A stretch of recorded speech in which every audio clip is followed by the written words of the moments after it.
A man in Downer, Minnesota prompted a standoff with authorities after expressing suicidal thoughts while allegedly inside his home with a gun. The call came in around 9 last night. When Clay County deputies arrived, they secured the perimeter and blocked a part of Highway 9. Deputies were eventually able to talk the man out of his house, where they used a less than lethal round to subdue him. No one else was in the home and no one else was injured. The man was taken to the hospital to be evaluated, and at this time, no charges are pending. Senator Heidi Heitkamp and her campaign are issuing an apology after identifying victims of sexual or domestic abuse without their consent. This comes after an ad was printed in papers across North Dakota identifying a list of women who were allegedly abused.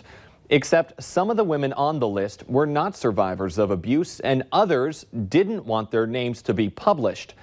Heitkamp's campaign issued this statement. In part, it says, quote, "I deeply regret this mistake and we are in the process of issuing a retraction, personally apologizing to each of the people impacted by this and taking the necessary steps to ensure this never happens again."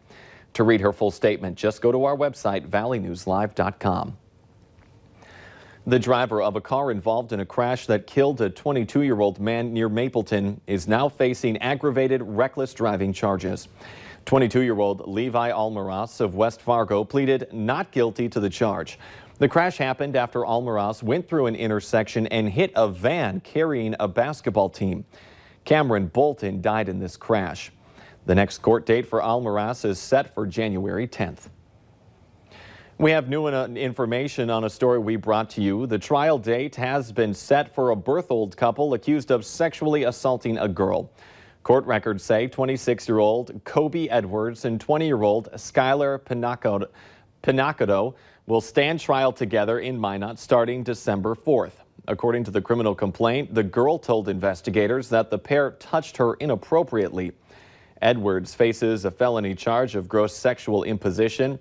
Pinacado also faces a felony charge. They remain in custody in the Ward County Jail.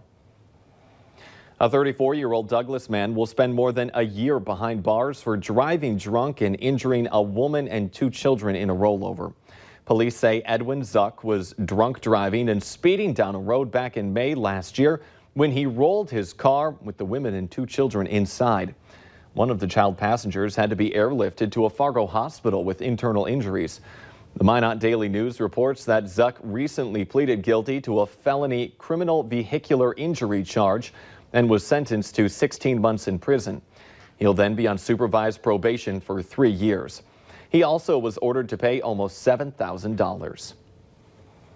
Fargo police are investigating what started a car fire that left a vehicle heavily damaged. Officials were on the scene around 9 this morning at the Sanford parking lot off of Main Avenue and 4th.